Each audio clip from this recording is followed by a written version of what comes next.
It seems like China remains a coveted market for foreign films despite muted figures for its summer box office. During the first 2 months of this year's prime screening season, ticket sales plunged by more than 40% compared to last year. And that's despite moves by Chinese authorities to bring more people to cinemas to boost consumer spending. Well, to tell us more, we have with us Lauren Ong joining us live from Beijing. So, Lauren, tell us, how have officials been trying to encourage more people to spend at their local theatres?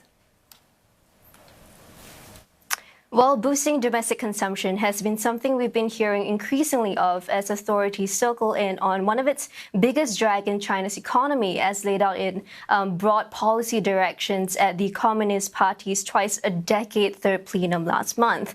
And recently in the headlines, you've been hearing moves to promote spending on household appliances as well as automobiles. But actually, there's also plans to boost entertainment and cultural consumption. So according to China's State Council, the highest administrative governing body, there are actually plans to enrich the supply and distribution of films, as well as to encourage more to consume them. And how this has manifested is through free tickets, discounts during certain periods, and in March, a commitment by film regulators to actually be more open and inclusive when it comes to film imports. And while there's a lack of specifics, why this is significant is because these are the film regulators that have the final say on what's ultimately released in the China's film market. And usually the reasons for why something's released here or not can be unpredictable, and also a lot is left for interpretation. And so this is really an opening up of the rules and regulations. And to have a better look of what it takes to bring a foreign film here, let's listen in. It's one of many responses from these cinema goers in Beijing who got an exclusive preview of a Singaporean film and even a chat with some of its stars.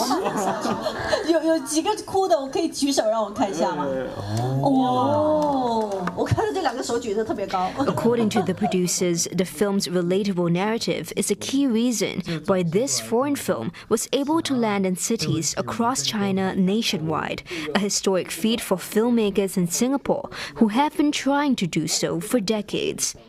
China's film industry is well known for its labyrinth of restrictions for foreign films, with quotas on the number of film imports and censorship reviews to pass. These got even tighter in 2018, where the Communist Party of China's propaganda department took over the role of media regulation. No-go content includes narratives that are deemed to threaten national security and endanger China's sovereignty or the basic principles of its constitution. To ensure they could get approval, one of the firms that co-produced the Singaporean movie said discussions about the storyline took years, with consultations with their Chinese offices on what would likely be greenlit without edits. We are not sure about the regulatory, their movie regulatory in China. So I think it will be an obstacle for us to really, and the genre, the culture in China. I mean, we have to do some topic and some story that can actually resonate with the Chinese audience, then able to make it here. The movie is centered on a student from Shanghai and his experience in the Singapore education system. It even features well-known Chinese actress Hu Jing as one of the lead actors. While breaking into China's market is a golden badge for many filmmakers, its monetary returns are just as rewarding. For some foreign movies, ticket sales have fared better in China than in their home countries.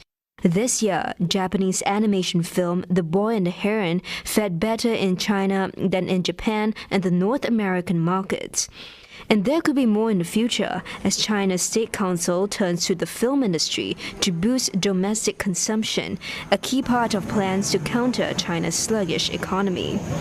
Earlier this month, authorities started a 3-month promotion season, injecting some $10 million in a campaign to get more to go to the cinema. The free tickets and discounted coupons come as Chinese consumers increasingly choose to watch films online, with popular Chinese online streaming platforms ramping up competition in the entertainment industry. But many obstacles still stand.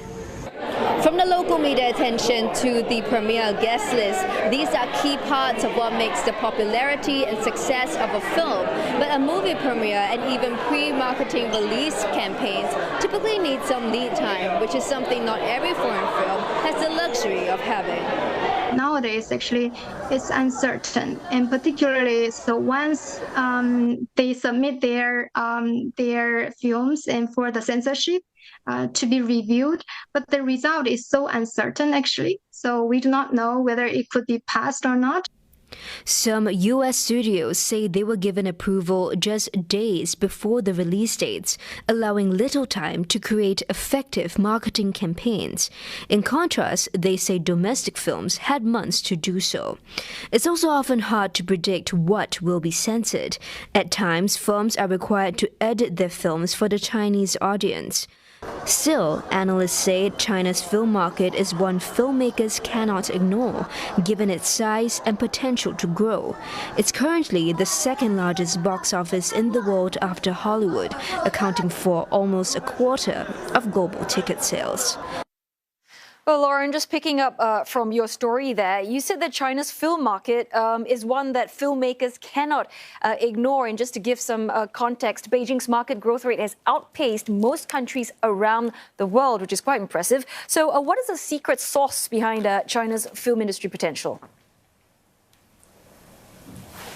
Well, I'll tell you, as of 2023, China is actually the second largest film market in the entire world after the United States. And at 7.5 billion, it actually accounts for about a quarter of the global total. And at one point, it was actually the biggest during the years of 2020 and 2021.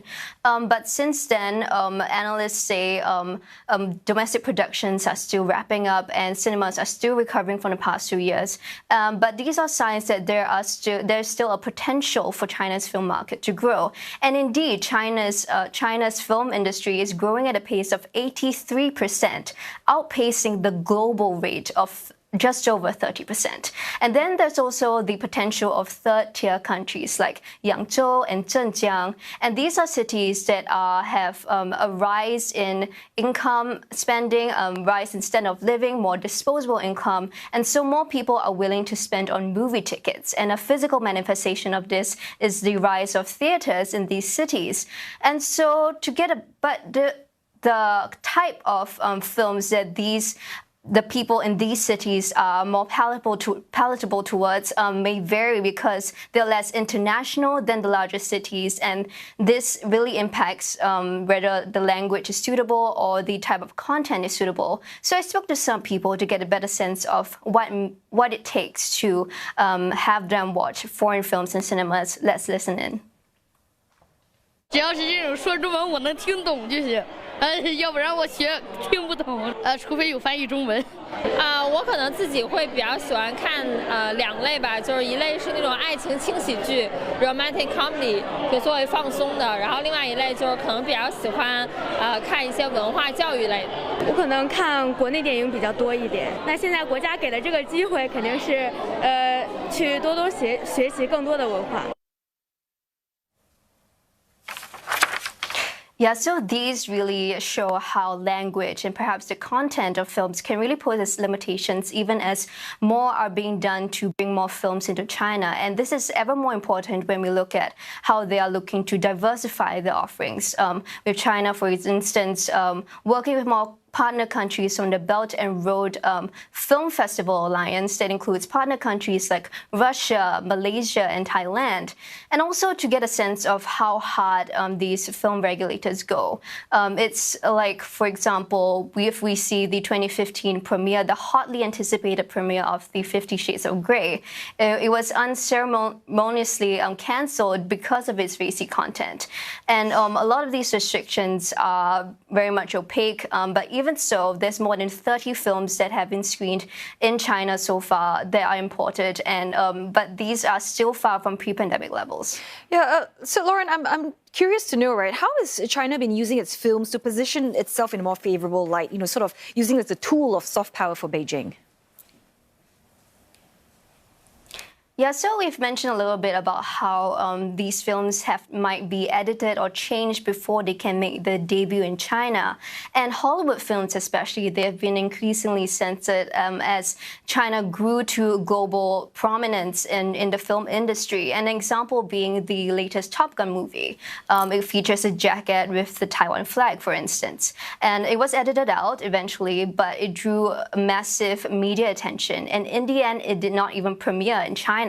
So this is an example of analysts say how some film productions, they might, like the profits of entering the China market might not outweigh the geopolitical concerns it might bring. And these geopolitical tensions are an increasingly a deterrent factor for foreign films to consider before they enter the foreign market. But as one analyst puts it, it might all be down to bargaining power. Let's listen in. Because the Chinese film market is so attractive, still very attractive. And Chinese government has relatively higher bargaining power, actually. But firms have a lot of choices, particularly for multinational companies. So they can enter Chinese market. They can also enter some other foreign markets, right? So if firms have some reactions which have negatively impact on such kind of effectiveness of policies, then governments will have some slight or some changes of their policies. Yeah, so basically the fact that China's film market is so big, analysts say it's something filmmakers cannot ignore, especially since many need access to it to recuperate losses. And on the flip side, China is looking to boost its domestic consumption, and a part of that includes having more Hollywood films to boost ticket sales. I really enjoyed your story there. Thanks very much, Lauren Ong, live